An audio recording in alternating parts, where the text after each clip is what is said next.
In Irish mythology, there are gloomy and fantastic tales describing small magical beings with mystical supernatural powers, protecting incredible fortunes full of gold. According to the myth, the leprechauns are a type of extremely old and bearded leprechauns, small beings that dress in elegant red or green suits, accompanied by small boots that are always kept shiny with an amazing gold buckle. They also wear a curious top hat that is said to hide their large bald head. The leprechauns enjoy repairing or making shoes, and are astonishingly wealthy, as they guard hundreds of cauldrons filled with glittering gold that were buried during periods of war, and when abandoned they were the only ones to claim such riches. It is said that the leprechauns are extremely mischievous and agile creatures, that usually have a rather solitary life and their temperament is very hostile. They are considered to be unbearable and evil. The story goes that these ancient creatures inhabit the Irish forests, and if someone hears the sound of a hammer deep in the woods, it is probably a leprechaun working and repairing shoes. Those who heard such a sinister sound, far from being frightened, would listen carefully and search stealthily for its source, for it was said that if they could find the sound, they would most likely find an unsuspecting leprechaun.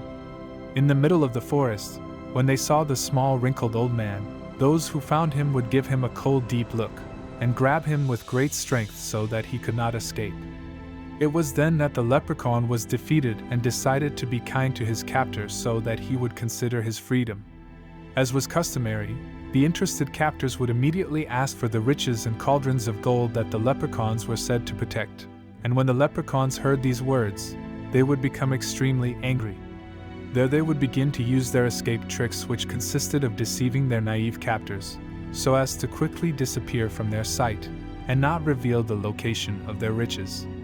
Many times, their captors could be cruelly deceived by the games and tricks of these cunning little men, for on many occasions he would offer his enemies to fulfill 3 tempting desires, or in most cases, he would offer a bag full of gold coins, which he would promise in exchange for their immediate freedom.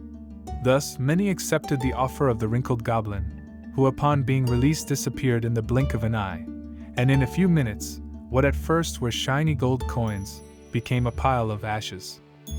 However, when none of this worked, and with no other options, these creepy magical beings were forced to reveal the location of their beloved gold, which they protected with great fervor, for their freedom. So finally the leprechaun was released after having given up his fortune. Legend has it that one day an ambitious farmer went out into the forest to carry out his daily activities when suddenly, in the distance, he heard a striking constant noise, so he immediately thought of following it, because he was sure that his luck would help him find a leprechaun that morning.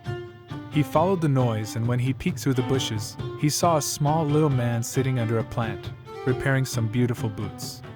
The man, convinced that the little fellow was a leprechaun, captured him at once so that he would not have time to escape. For many years the farmer was in search of a leprechaun that would reveal his fortune, so he had studied every one of his tricks and wiles, which the goblins usually used to escape from their captors. Thus, prepared for everything, the farmer fixed his gaze on the solitary leprechaun, and in a loud voice said to him, "Tell me where the gold is, where it is hidden."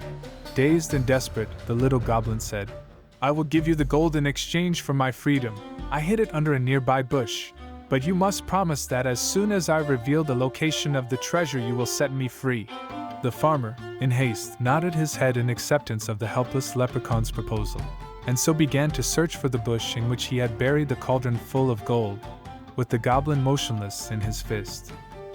When he arrived at the place, the goblin told him where his beloved treasure was, and told him that he had buried it several meters underground and that he would necessarily need tools to dig it up.